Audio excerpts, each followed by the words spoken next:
Hey, what's up? How you guys doing? You good? You good? I hope you're having a great day. If you're in the room with us, or if you're online, glad you're here. Maybe type in the chat online where you're watching from. Not your address. Like, don't do that. But like, city, not even neighborhood. I don't, taking life in your own hands there. But tell us where you're from in the chat if you're there. Listen, my name is Lee T. Baker. I had the honor of working here at Northstar from 2002 to 2014. And I still get to work with the staff and come do some stuff here and hang out a little bit from time to time. And I always love being here. My family loves this place. I love this place. My wife Jacqueline and I literally moved here a week after we got married. Both our kids were born here. And we just love it here. The community that we were a part of here is super valuable to us. And when I say like we love this place, what I really mean is we love the people here.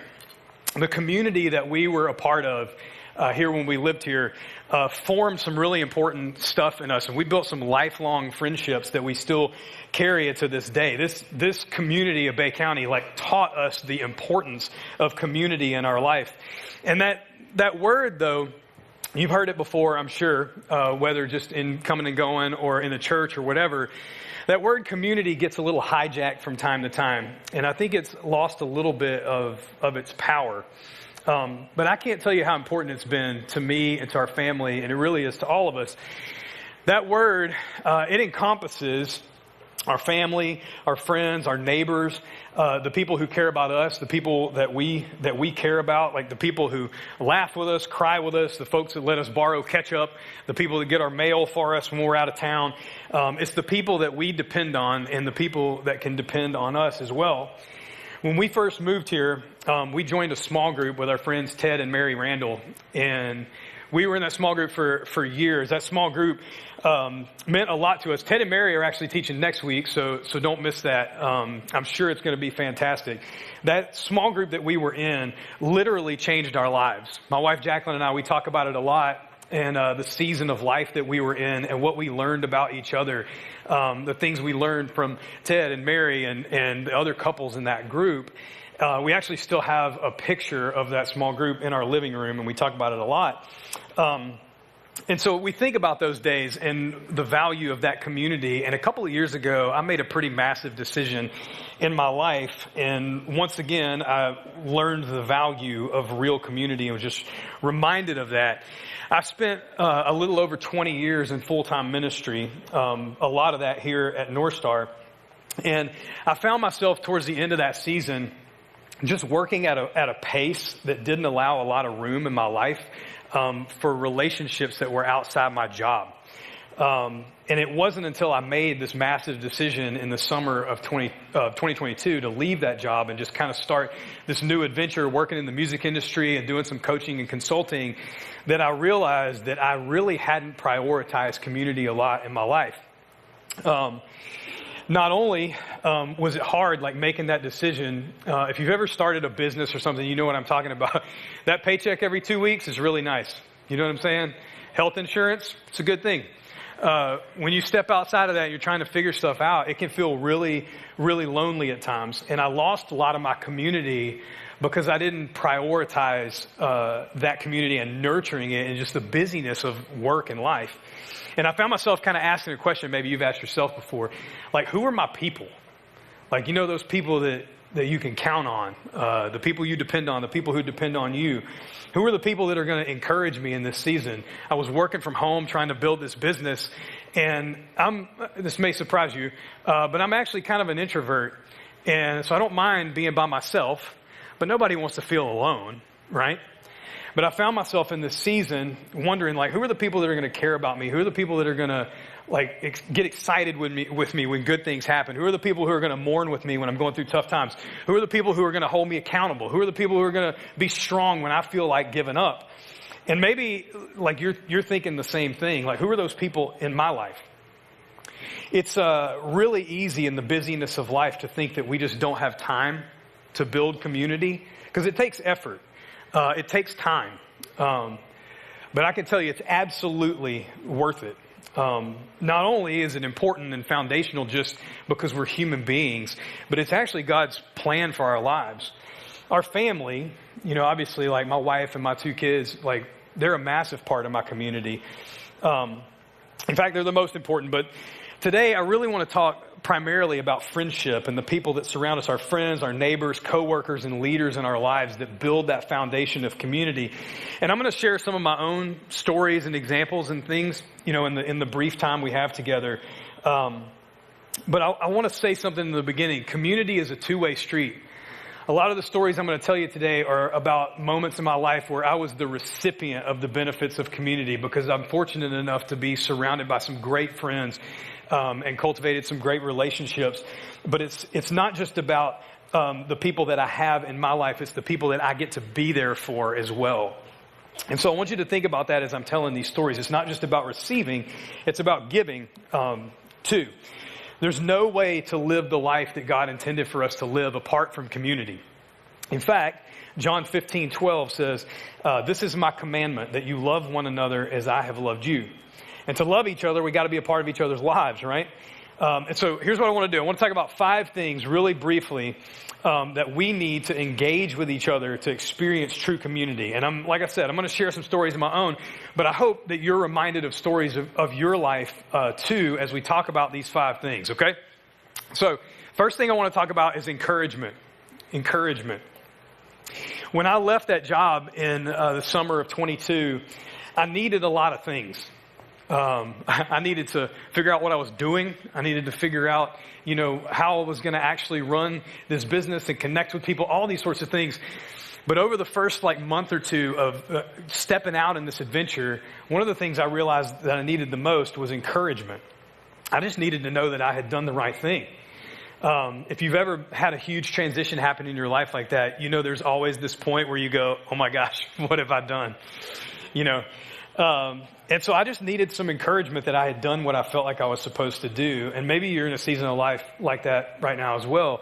Maybe you're a new parent.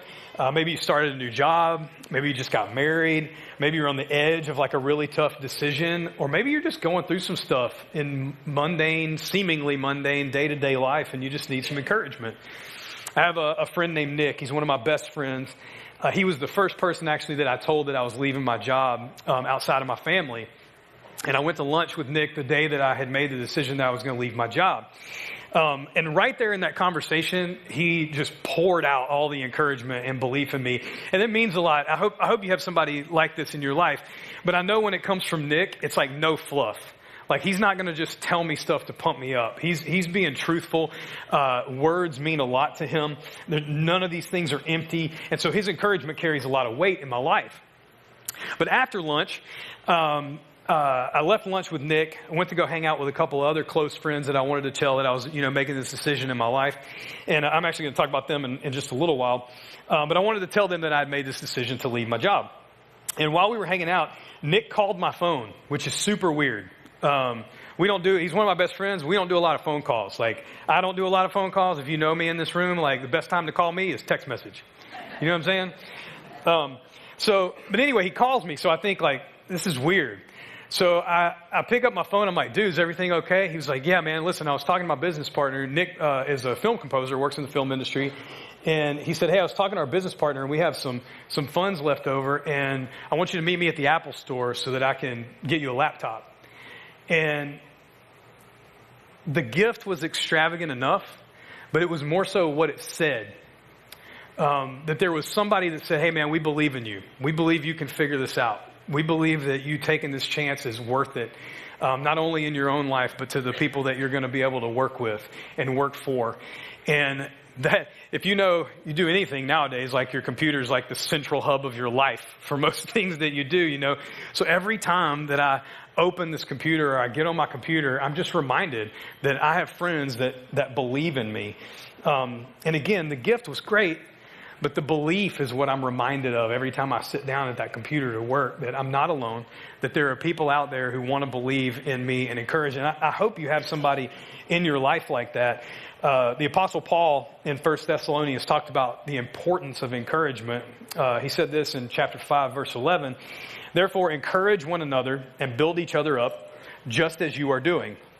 And I want to give you an opportunity to kind of do something like that in this moment or later today. Because encouragement is one of those things that's super simple. Sometimes when we say simple, it feels like we mean cheap, but it's not. Like, words carry weight in people's lives, and encouragement is often like the easiest gateway into friendship and something deeper with people. I even noticed today, I was watching you two guys. I hope you don't mind I'm talking to you in front of all these people, but you probably hate me after this, but if you're an introvert like me.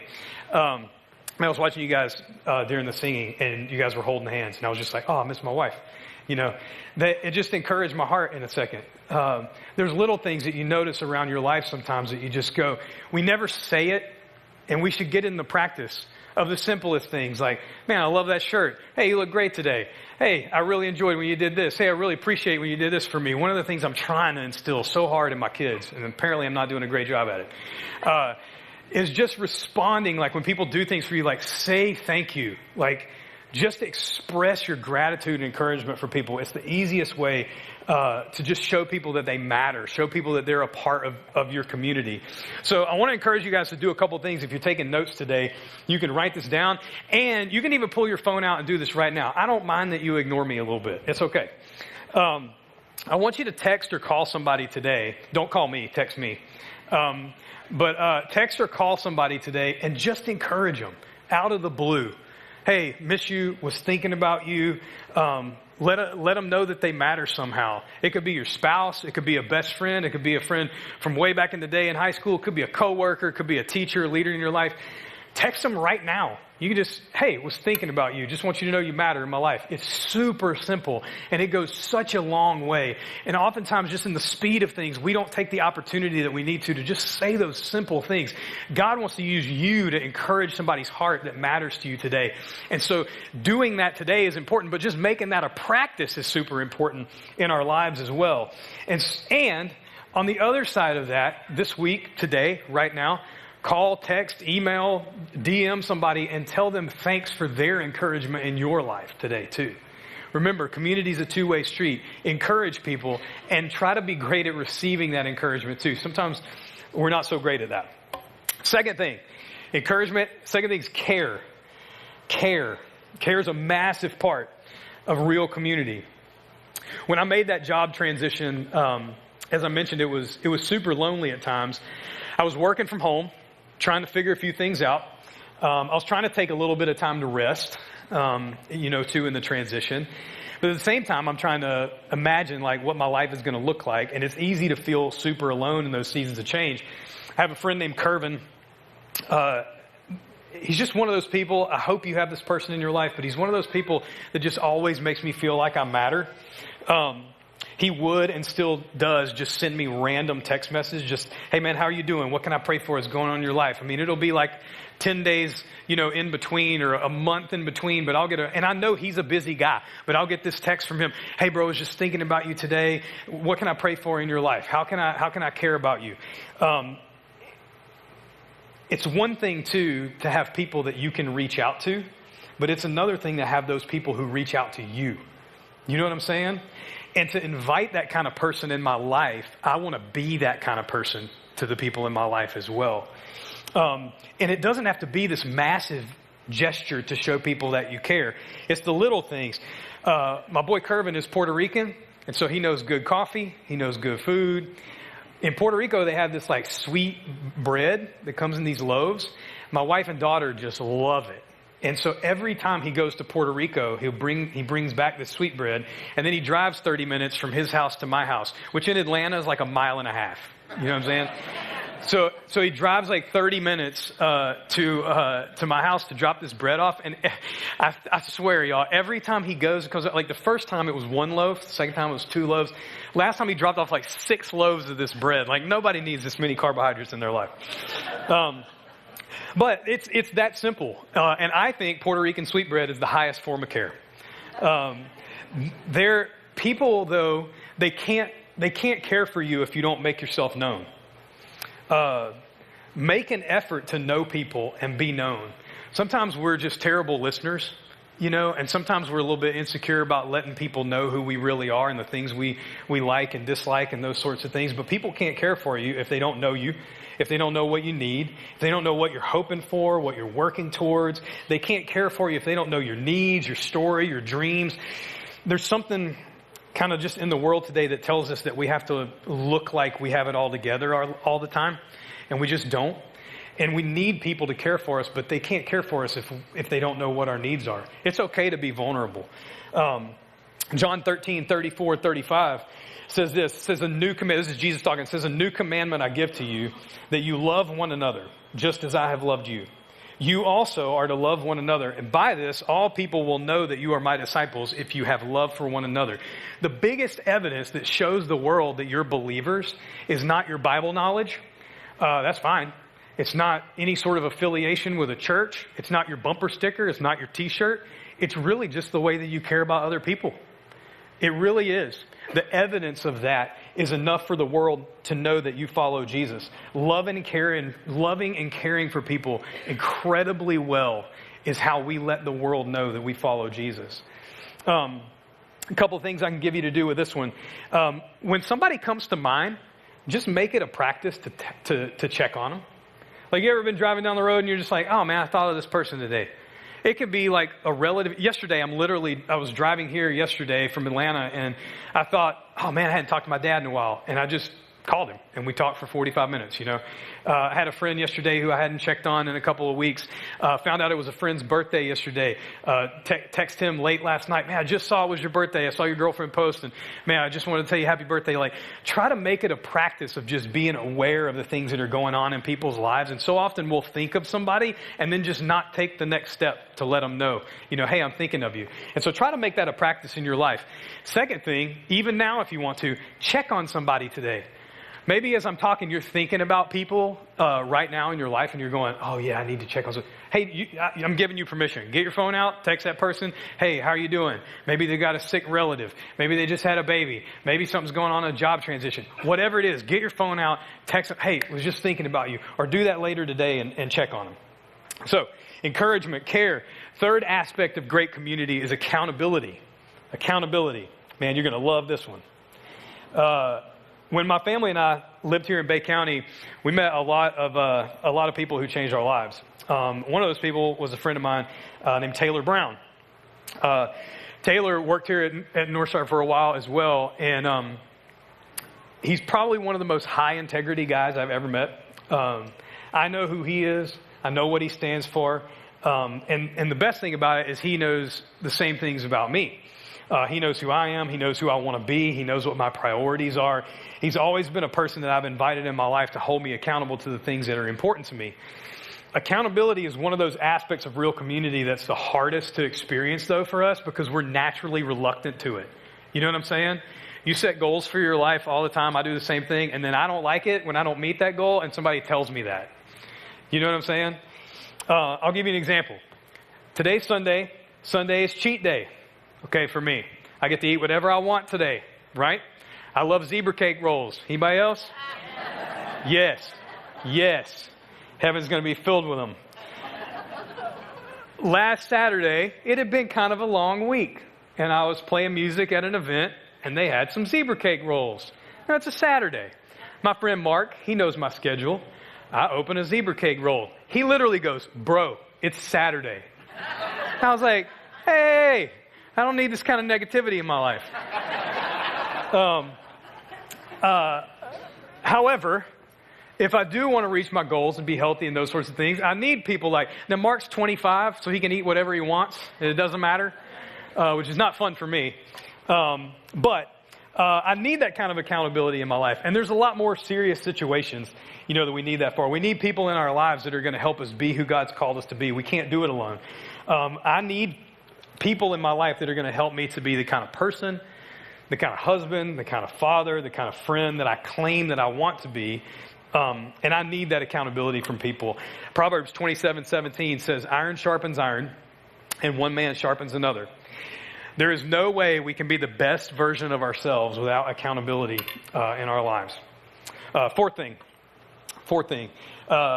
celebration and mourning. Celebration and mourning.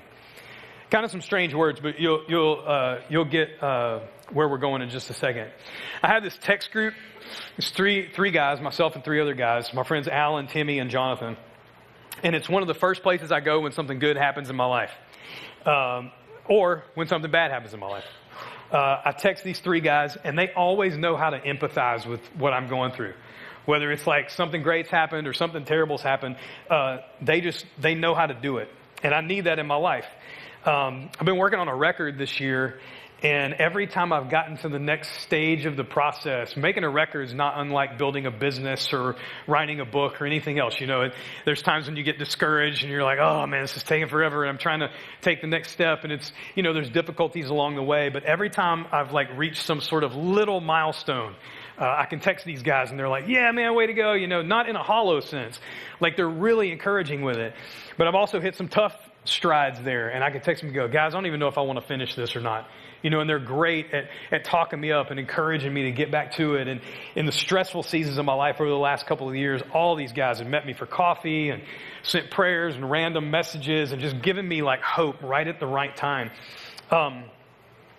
And thankfully, I could really talk about a myriad of people that I'm so fortunate to have in my life. Casey, who works here, Adam, who's running sound this morning.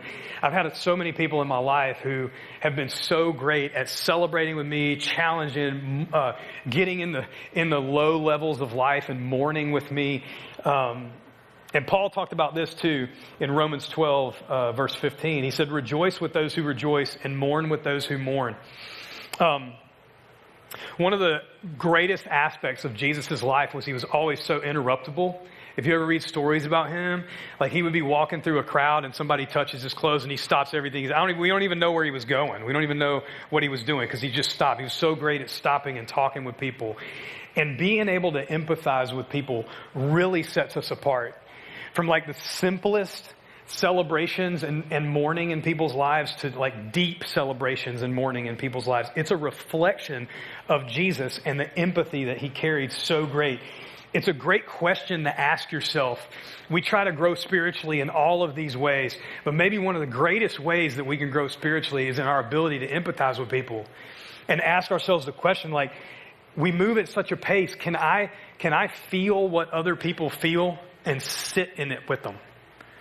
That's a real spiritual maturity.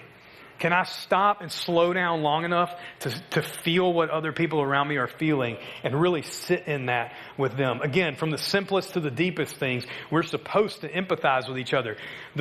From the simplest things like somebody wins or loses a football game, can you sit in that with them and really feel like, man, that's super sad, man. I'm super sorry. Can you sit in that with them? To the deepest things, like the celebration of the birth of a child or the death of a loved one or something.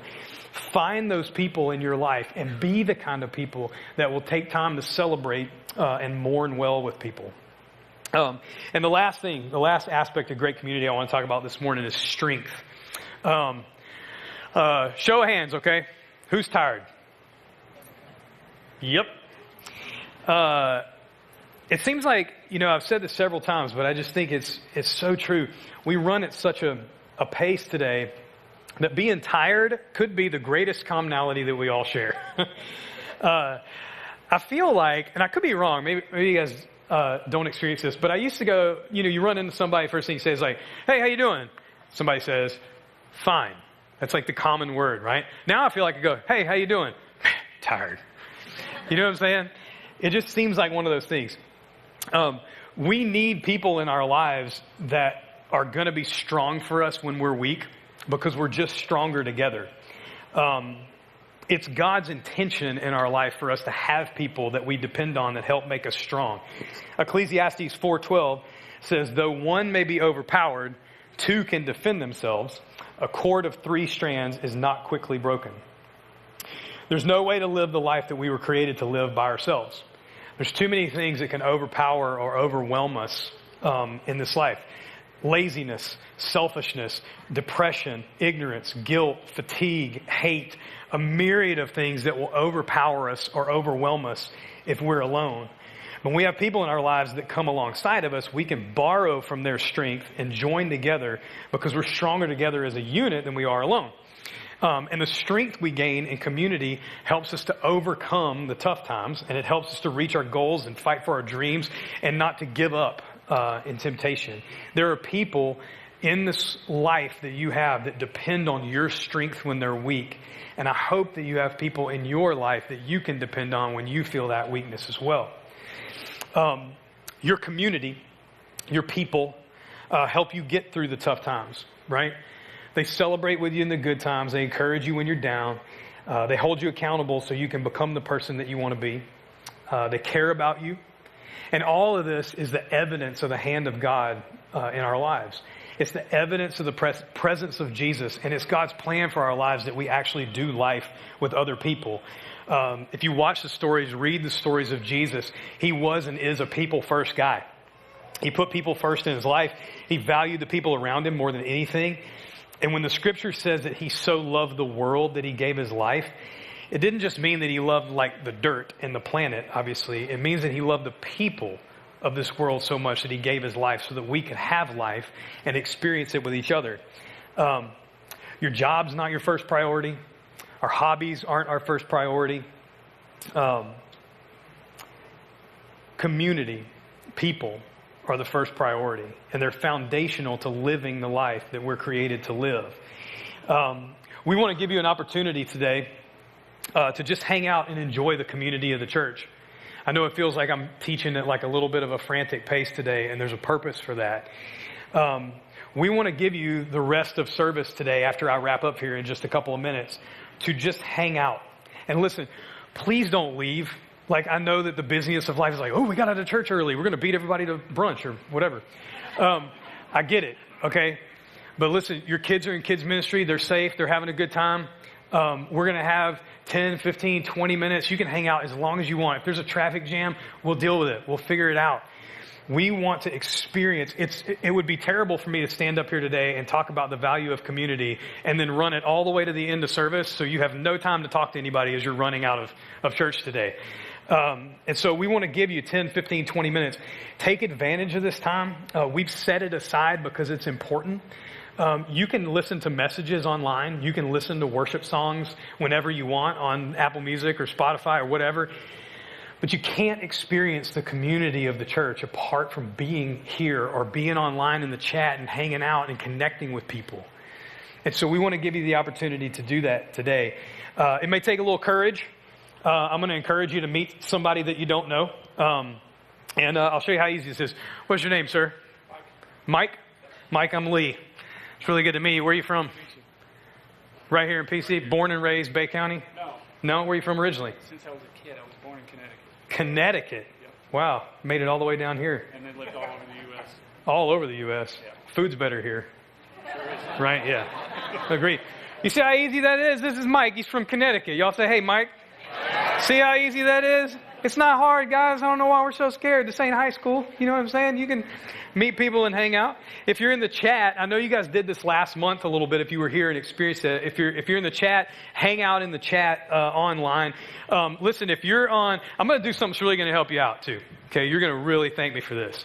So if you're like sitting right here on the insides of these aisles right here or these aisles over here, if you reach under your seat, there's a bucket. If y'all grab those buckets, if you're on the end, and pass them down, there's breath mints in those buckets for you today. You are welcome. I got one in my pocket myself. And online, you don't even need breath mints. Hey, you may have been saying this whole time, like, man, this is great what this guy's talking about today, but I don't have those people in my life. You may meet them today. I'm not trying to oversell the environment today, but you could. I have lifelong friends in this room that I met at this church that will be lifelong friends of mine that have played one or more of these things, these roles in my life and community. And I'm so grateful for them. Maybe you don't have those people in your life. Listen, if y'all see somebody standing alone, be the church and go introduce yourself. We're all adults. Everybody in this room is so valuable. Everybody that you run into every day, God created that person because He loved them. He created them with a plan for their life. They're valuable to Him. Don't let people be alone. If you see people today, go talk to them. Man, I'm telling you, just enjoy this time. Meet somebody new. Spend time with old friends. Tell people you're thankful for them. Encourage each other today. Care about each other. I hope this is always going to be a place where you can find and value and live in community together, because that's really what the church was intended to be. I want you guys to enjoy the hangs. I want to pray real quick, and if you're online, you can hit the blue button there if you want to send in a prayer request, connect with somebody for prayer. Our prayer team will be down front, so if you do want to come pray, we'd love for you to do that. But please hang out in here, hang out in the foyer, get a cup of coffee, enjoy the extra time that we're giving you today. Let me pray real quick, and we'll be dismissed. God, thank you so much for creating us to do life together. God, I just pray over the time today that we've kind of set aside as part of the worship service, that people would really connect, really enjoy the time together. God, I pray you would build lifelong friendships between people today. I pray you'd encourage people. I pray that people know how valuable they are. I pray that, God, you build relationships of accountability. And Lord, I just pray you'd give each other, let us pass strength back and forth between one another today as we hang out. God, we thank you for the way that you love us. I pray that we can love each other in a similar way, God, to show the world that we're your followers and to show everybody around us how valuable they are. Lord, we love you. Thank you for our time together in your holy name. Amen. Hey, you guys are dismissed. Please go enjoy the time hanging out together. Thanks so much.